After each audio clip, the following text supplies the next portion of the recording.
സഹോദരി സഹോദരന്മാരെ, അസ്സലാമു അലൈക്കും വറഹ്മത്തുള്ളാഹി. സഹൃദയരെ, കലാസ്നേഹികളെ,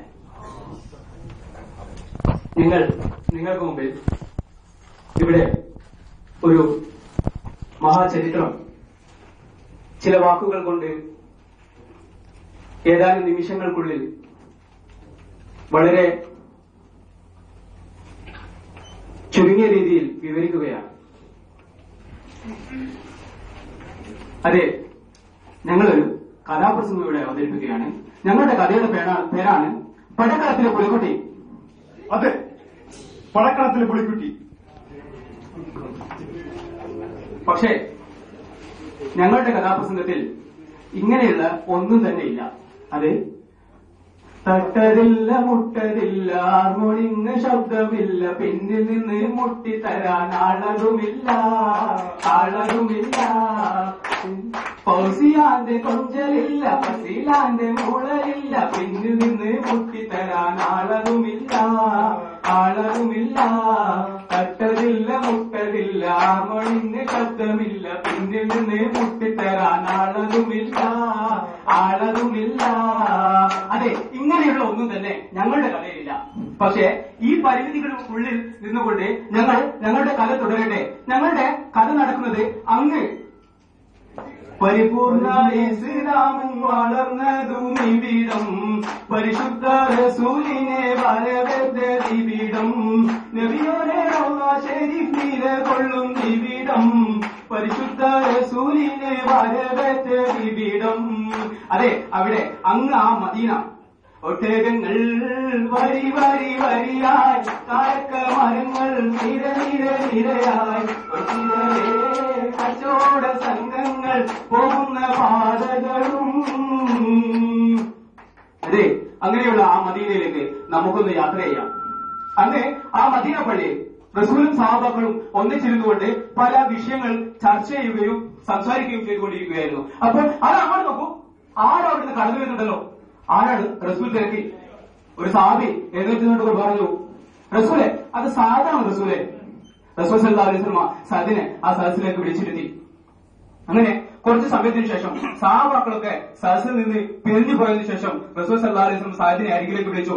സാദിനോട് പറഞ്ഞു, സാദെ, എന്താണ് സാദെ, പതിവില്ലാത്ത വിഷമം കാണുന്നുണ്ടല്ലോ നിന്റെ മുഖത്ത്, എന്ത് പറ്റി? നിന്റെ മുഖത്തൊരു പ്രയാസം കാണുന്നുണ്ടല്ലോ. സാദെ, നീ ഒന്ന് തീർത്ത് പറയൂ എന്നോട് എന്ന് സാദ് റളിയല്ലാഹു റസൂൽ പറഞ്ഞപ്പോൾ സാദ് റളിയല്ലാഹു വളരെയധികം മടിച്ചുകൊണ്ട് റസൂലിനോട് പറഞ്ഞു, അത് റസൂലെ, ഒരുപാട് കാലമായി ഞാൻ ഒരു ഇണയെ തേടി നടക്കുന്ന റസൂലെ. പക്ഷേ ഈ മദീനയിൽ കറുകറുത്ത് വിരൂപനായ ഈ സാദിന് ഒരാളും പെണ്ണു തരുന്നില്ല റസൂലെ. പക്ഷേ റസൂലെ, എനിക്കതല്ല അപരാധി. ഈ ദുനിയാവിൽ അള്ളാഹുവിനെ ഭയപ്പെട്ടുകൊണ്ട് ഞാൻ വളരെ സാലിഹായി ജീവിച്ച് അവസാനം അള്ളാഹുവിന്റെ മാർഗത്തിൽ ദീന ജിഹാദ് ചെയ്തുകൊണ്ട് ഞാൻ രക്തസാക്ഷിയായി സ്വർഗത്തിലേക്ക് പോയി കഴിഞ്ഞാൽ സ്വർഗത്തിൽ എന്നെ വേണ്ടെന്ന് പറയുമോ റസൂലെ എന്ന് സാധുവാൻ ചോദിച്ചപ്പോൾ റസൂലിന്റെ കണ്ണുകൾ നിറഞ്ഞു. റസൂൽ സല്ലല്ലാഹു അലൈഹി വസല്ലം സാദിനെ സമാധാനിപ്പിച്ചുകൊണ്ട് പറഞ്ഞു, സാദെ, നീ ഒരു കാര്യം ചെയ്യുക, നീ അങ്ങോട്ട് പോകുക.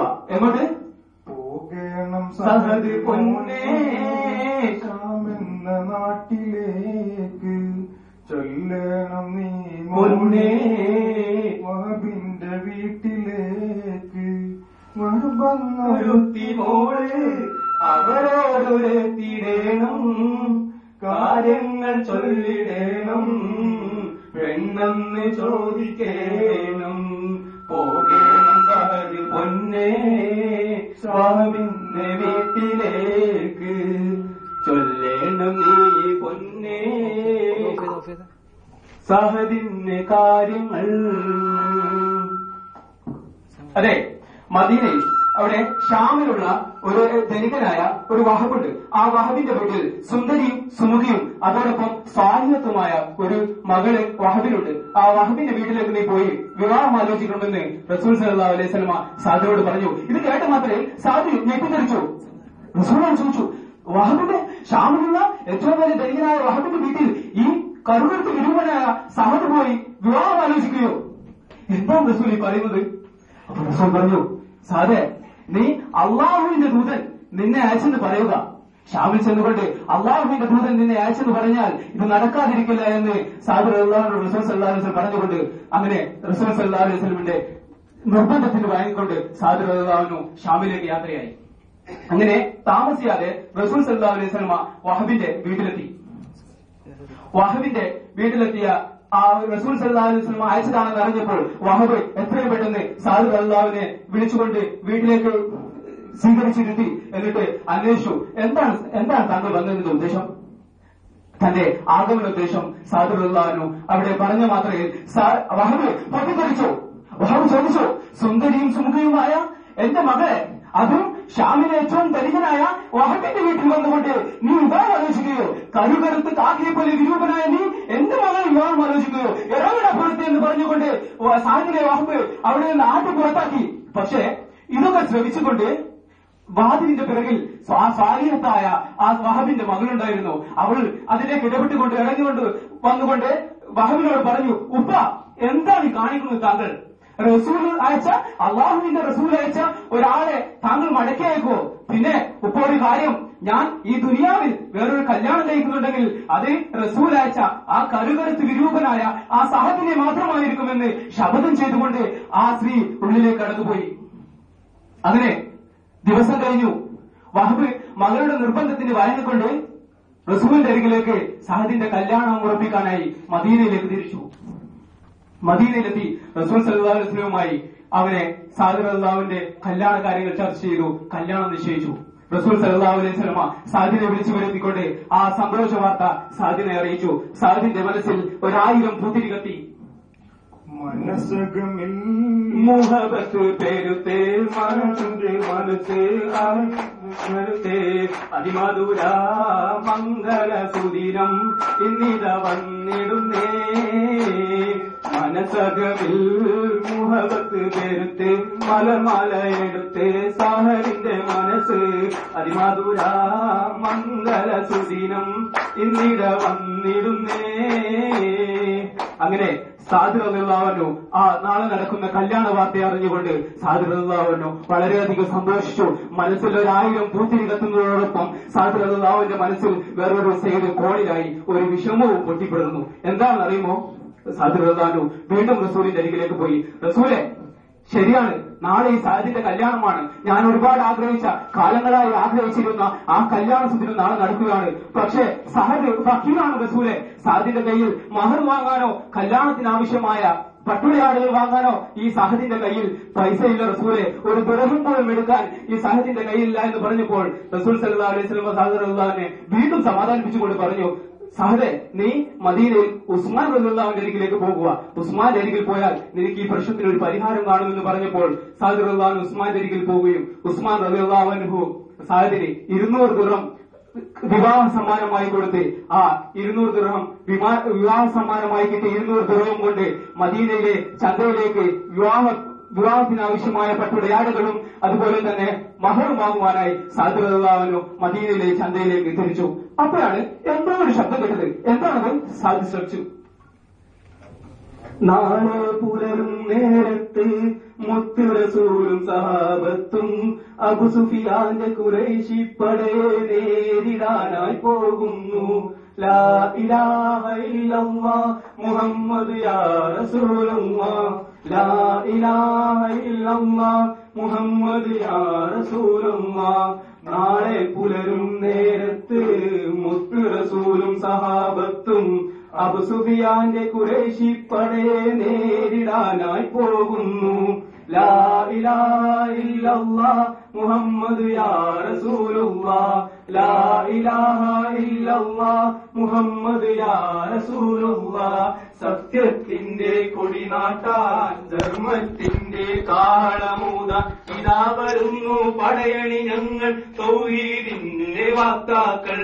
സത്യത്തിന്റെ കൊടിനാട്ടാൻ ധർമ്മത്തിന്റെ കാളമൂതാൻ ഇതാ വരുന്നു പടയണി ഞങ്ങൾ തൗഹീദിന്റെ വാക്താക്കൾ. ലാ ഇലാഹ ഇല്ലല്ലാഹ് മുഹമ്മദ് യാ റസൂലുള്ളാഹ്. ലാ ഇലാഹ ഇല്ലല്ലാഹ് മുഹമ്മദ് യാ റസൂലുള്ളാഹ്.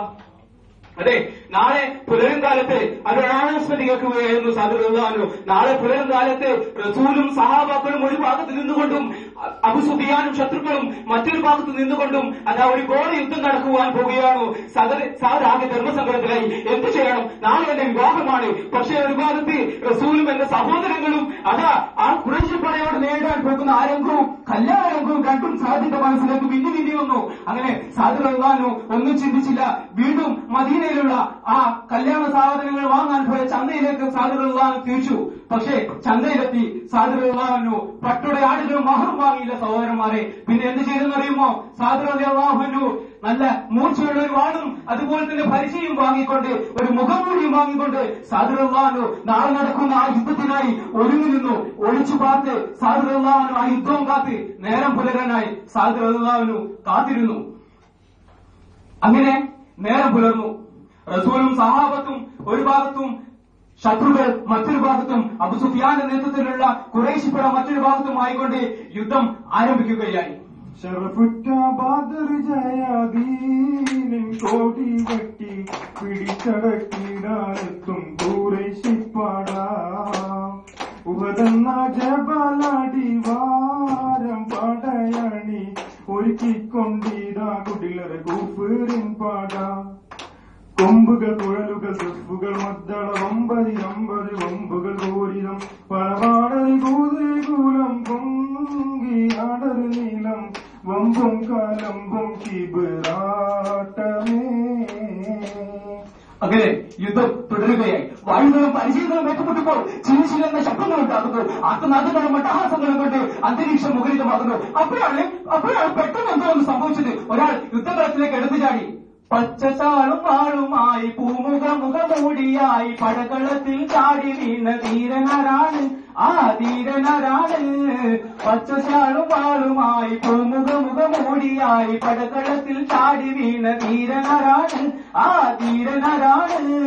ആരാണ് ധീര യോദ്ധാവ്? എല്ലാവരും പരസ്പരം നോക്കി ശത്രുവിന്റെ തല ഓരോന്നോരോന്നായി നിലംപതിക്കുകയാണ്. അങ്ങനെ ശത്രുവിന്റെ തല അന്തരീക്ഷത്തിൽ കരുണ പോലെ പറപ്പിച്ചുകൊണ്ട് ആ ധീര യോദ്ധാവ് മുന്നോട്ട് നീങ്ങി. പെട്ടെന്നാണ് സംഭവിച്ചത്. ഒരു ശത്രു പേര് നിന്ന് വന്നുകൊണ്ട് അദ്ദേഹത്തെ കഴുത്തിന് വെട്ടിയിട്ടു. പിന്നീട് പല വെട്ടും കുത്തുകളും എത്തിക്കൊണ്ട് ആ ധീര യോദ്ധാവ് അവിടെ അല്ലാഹുവിന്റെ മാർഗത്തിൽ രക്തസാക്ഷിയായി.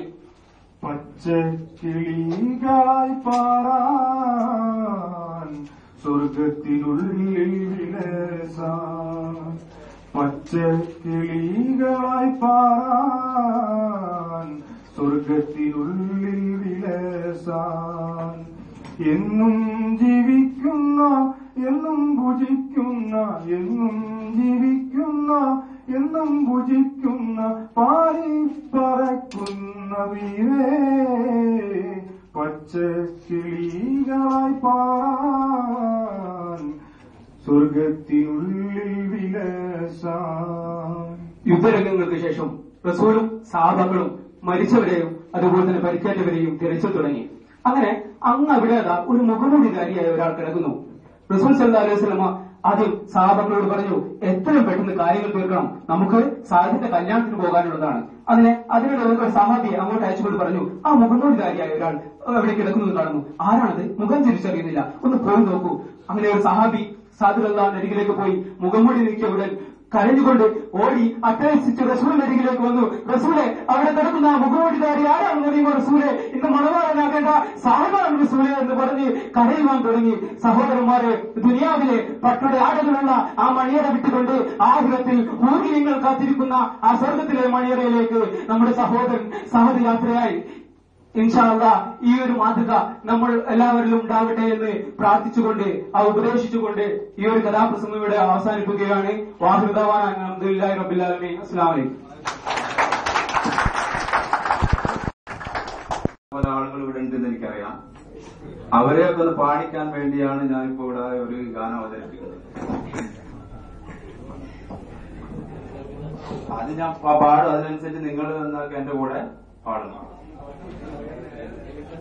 ഒന്നാം നാളുല്ലാസ യാത്ര പോയപ്പോൾ ഒരു കുഞ്ഞിക്കിളിയെ ഞങ്ങൾ കണ്ടു. ഉല്ലാസ യാത്ര പോയപ്പോൾ ഒരു കുഞ്ഞിക്കിളിയെ ഞങ്ങൾ കണ്ടു.